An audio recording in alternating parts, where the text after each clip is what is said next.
मनुष्य बिना मित्र और मित्रता के सुख पूर्वक नहीं रह सकता। बालक हो या वृद्ध, गृहस्थ हो या ग्रह त्यागी सन्यासी, कवि हो या योद्धा, बिना मित्रों के किसी का जीवन नहीं चल सकता। यदि यह संबंध इतना आवश्यक और शक्तिशाली है तो उसके उत्तरदायित्व भी आवश्यक हो जाते हैं। परंतु प्रश्न ये उठता है कि मित्र कौन होता है? आप कहेंगे कि मित्र वो होता है जो सदा हमारा साथ दे, हमारे सुख में आनंद मनाए, हमारे दुख में हमारा सहारा बने, हमारे विरोधियों का शत्रु हो जाए वो, यही ना? परंतु क्या वास्तविकता में मित्र की पहचान यही होती है? मित्र के लिए आवश्यक है कि आवश्यकता पड़ने पर वो आपका विरोध करे। यदि आप सच्चे मित्र हैं, यदि आपका मित्र मूर्खतावश, जानबूझकर या किसी कुचक्र में फंसकर कोई अनुचित कार्य करने जा रहा है, तो आपका कर्तव्य बनता है कि सबसे पहले आप उसे वो कार्य करने से रोकें, उसका विरोध करें। क्योंकि यदि मित्र ने कुछ अनुचित किया तो आप भी स्वयं को अपयश का भागीदार बनने से नहीं रोक पाएंगे। हम सभी के जीवन के लिए मित्रता बड़ी महत्वपूर्ण है। हम सभी अपने जीवन में अपने अपने मित्र चुनते हैं। मित्र वो होता है जिसके साथ रहने में, जिसके साथ समय बिताने में आनंद मिले। किंतु क्या मित्रता का अर्थ केवल इतना ही है? मित्रता होनी चाहिए जल और दूध की भांति।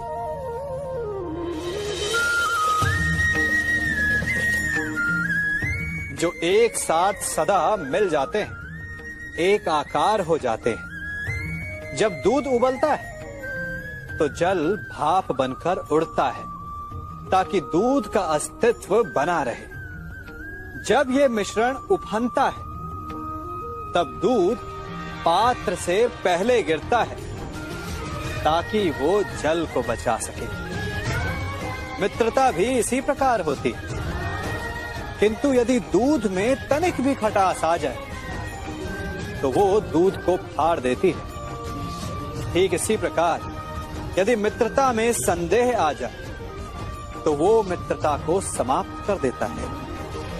इसलिए मित्र बनाएं, किंतु झूठे संदेह से सावधान रहें। हम सभी बचपन से ये सुनते आए हैं कि अच्छे मित्र हमारे जीवन को पूर्णतः परिवर्तित कर सकते हैं, है ना? अच्छे मित्र, परंतु कौन? जिनसे आप प्रश्न पूछें और वो मित्र बिना किसी पक्षपात के, भय रहित होकर, बिना किसी लालच के आपको उचित उत्तर दें। परंतु सबके समक्ष ये समस्या आ जाती है कि आज के समय में ऐसे मित्र मिलना दुर्लभ है, वो तो होते ही नहीं।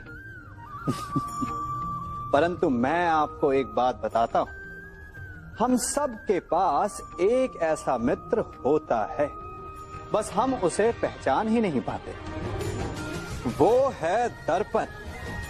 दर्पण के समक्ष खड़े होकर आप स्वयं से पूछिए कि यदि आज आपका अंतिम दिन होता तो क्या आप वही करते जो आप कर रहे थे? आपको उत्तर मिले या ना मिले, परंतु आपकी दिशा अवश्य बदलेगी।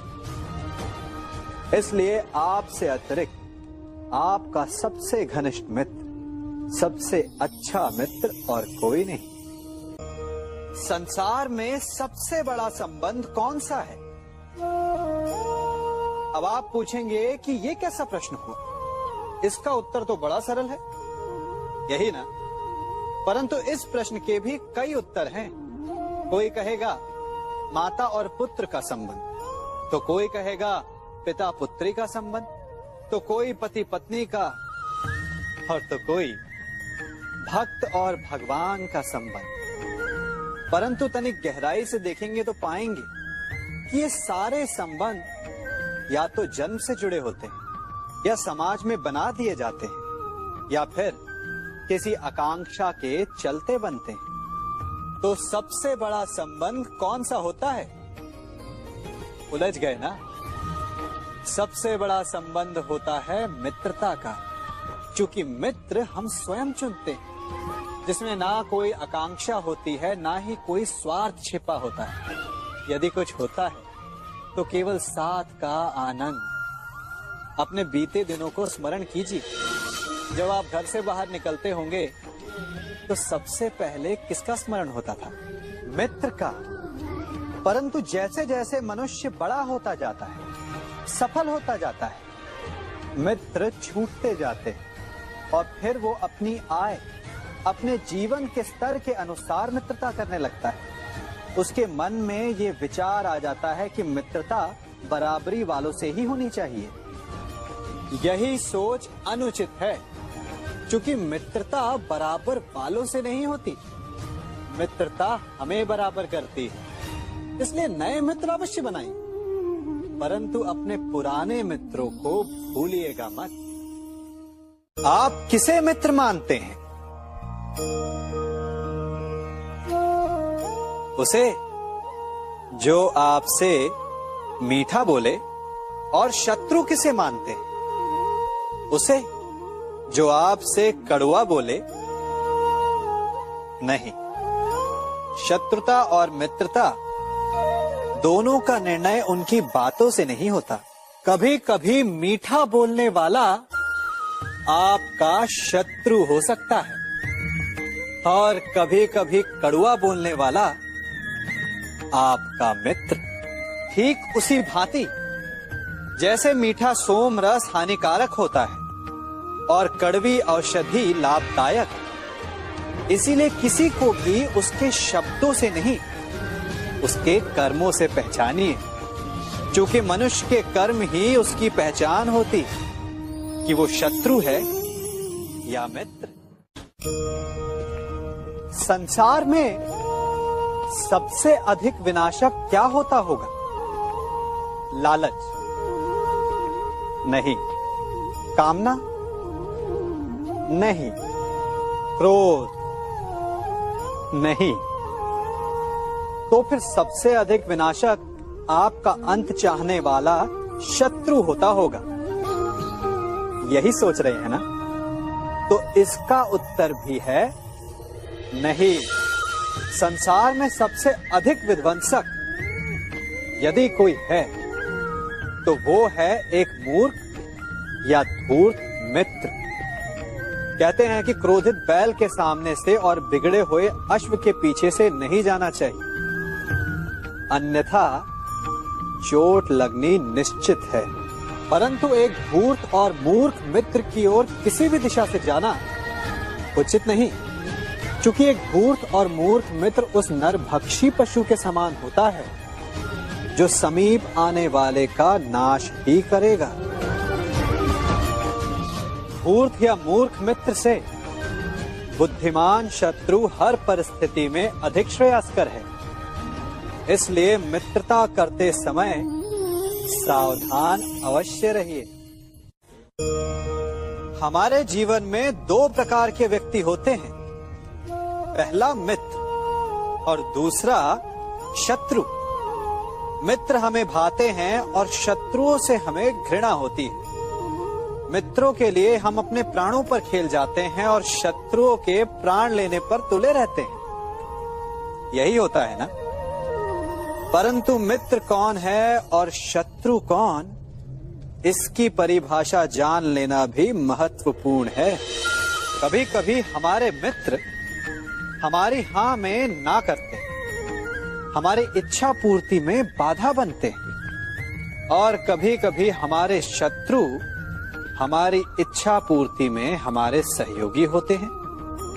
तो एक मित्र हमारे मार्ग में बाधा क्यों बनेगा और एक शत्रु हमारे मार्ग से कांटा क्यों हटाएगा? क्योंकि कभी कभी हमसे अधिक हमारे शत्रु और मित्र हमारा भविष्य देख सकते हैं। इसलिए यदि शत्रु और मित्र को पहचानना है, उससे पहले अपने भविष्य को देखिए कि कौन उसे सार्थक करने में सहयोग करता है और कौन असहयोग। यही शत्रु और मित्र की परिभाषा है। हमारे जीवन में दो संबंधों का बड़ा महत्व है, क्योंकि दोनों सीधे हृदय से जुड़ते हैं। एक मित्रता और दूसरी शत्रुता। हृदय से जुड़ने वाली मित्रता और शत्रुता अधिकतर हमारे वचनों से जन्म लेते हैं। जब हम सफलता के कारण अधिक उत्साह में होते हैं या किसी हानि के कारण आक्रोश में होते हैं, उस समय हमारे वचनों पर हमारा नियंत्रण नहीं रह पाता। ऐसी स्थिति में हम कुछ ऐसा बोल जाते हैं कि सामने वाला उसे हमारा अहंकार समझकर हमसे मित्रता तोड़ देता है या अपना अपमान समझकर हमसे शत्रुता साध लेता है।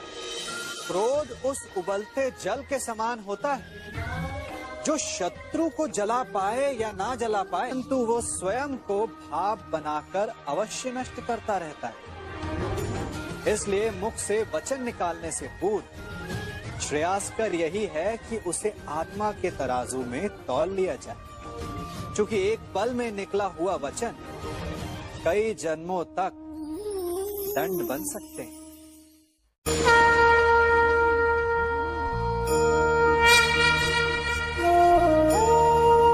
शांति किसे नहीं चाहिए?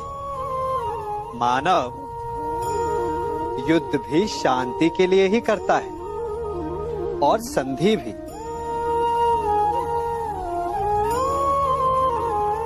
आप में से कुछ कहेंगे कि आगे बढ़ने के लिए सदा संघर्ष ठीक नहीं होता, संधि का मार्ग ठीक है,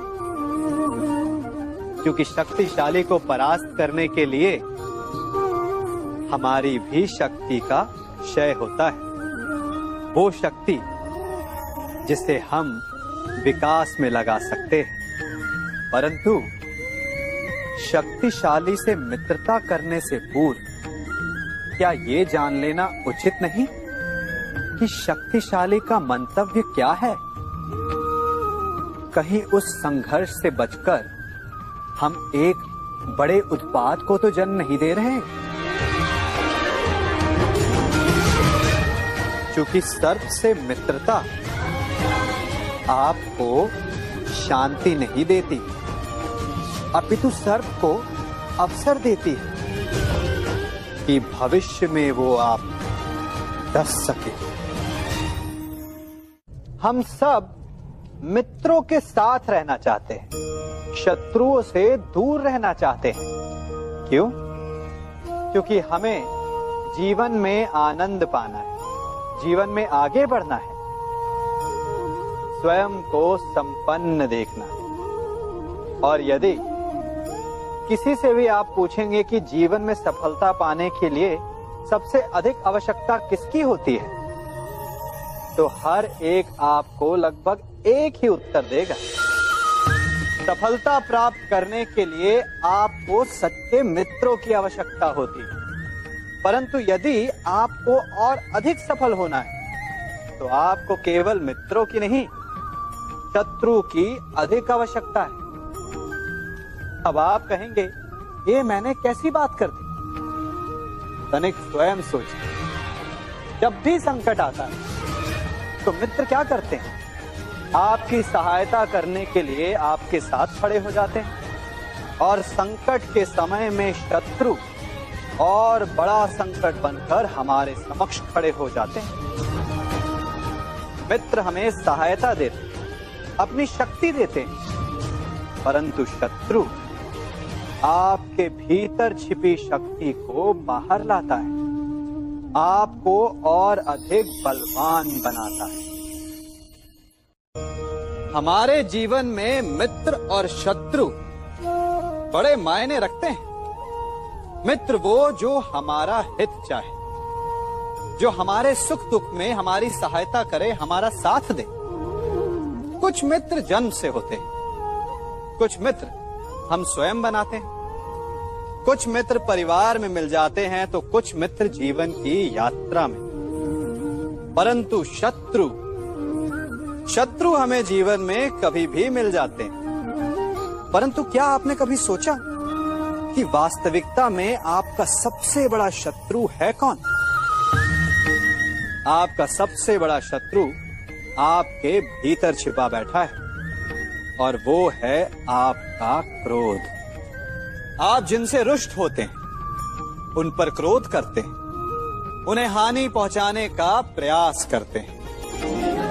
परंतु तनिक शांत मन से सोचिए, जिन्हें आप हानि पहुंचाना चाहते हैं, ऐसा करने से पूर्व आप स्वयं भीतर से जलते हैं। क्रोध एक सुलगते हुए अंगारे के समान होता है, जिससे आप अपने शत्रु को जलाकर भस्म कर देना चाहते हैं। परंतु ऐसा करने से पूर्व आपको स्वयं उस सुलगते हुए अंगारे को उठाना पड़ता है, और शत्रु से पहले स्वयं को जलना पड़ता है, उसकी पीड़ा सहनी पड़ती है।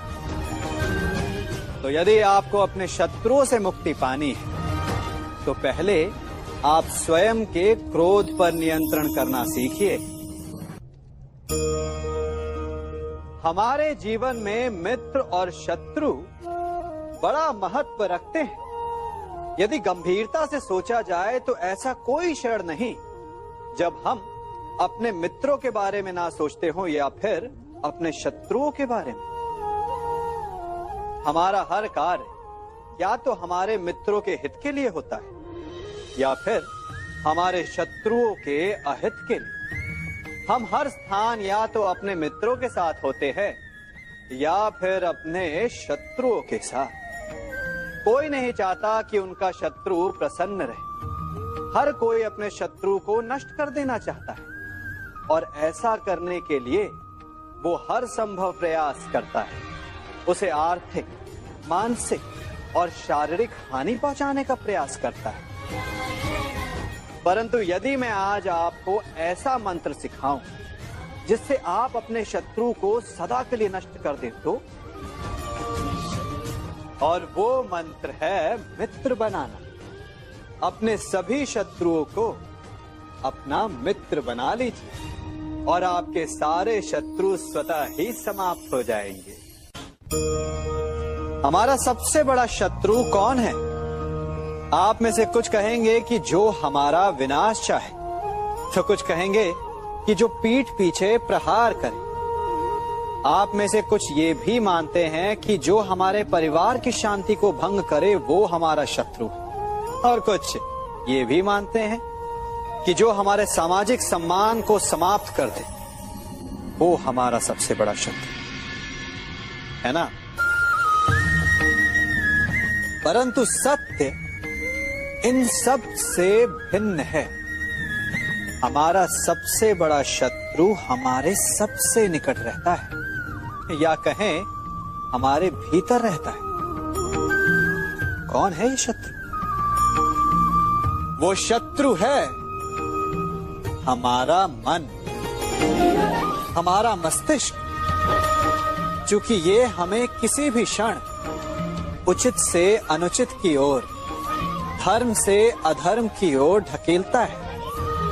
ये एक क्षण में हमारा परिवार तोड़ सकता है, हमारी प्रतिष्ठा भंग कर सकता है। इसलिए यदि सफल होना, श्रेष्ठ होना है, तो अपने मन पर नियंत्रण रखना सीखिए।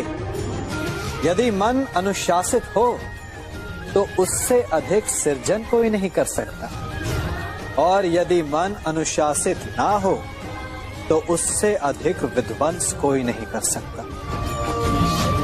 यदि मन में हार हो तो आपको कोई जिता नहीं सकता, और यदि मन में जीत की लगन हो तो आपको कोई हरा नहीं सकता। कभी किसी के यहाँ अतिथि बनकर गए हो? क्या अपेक्षाएं होती हैं आपकी? कि आपका स्वागत हो, सम्मान हो, यही ना? अवश्य कि आपका सत्कार करने वाला मन से ऐसा कर रहा है या उसके मन में कोई खोट है। कहीं वो धूर्त तो नहीं, क्योंकि धूर्त का सत्कार भी विनाशकारी ही होता है। फिर से एक प्रश्न उठता है कि धूर्त को पहचाने कैसे? कभी सर्प को देखा है? उसके निकट जाओ तो फुफकारता है, दूर रहने की चेतावनी देता है। और यदि वही सर्प आपके निकट आकर नृत्य करने लगे तो विचित्र नहीं लगेगा आपको? लगेगा ना? उसी प्रकार किसी के स्वभाव में यही विचित्रता आना धूर्तता का लक्षण है। धूर्तता से आपको ठगने वालों का भी सबसे बड़ा लक्षण यही होता है कि वो आपसे अपने स्वभाव के विपरीत व्यवहार करते हैं। जो आपसे अधिक मीठी बातें करे और अत्यधिक विनय दिखाए तो उससे सावधान हो जाइए, क्योंकि मित्र दिखावा नहीं करते और अत्यधिक प्रेम का दिखावा करने वाले मित्र नहीं होते। अति विनयम धूर्तस्य लक्षणम्।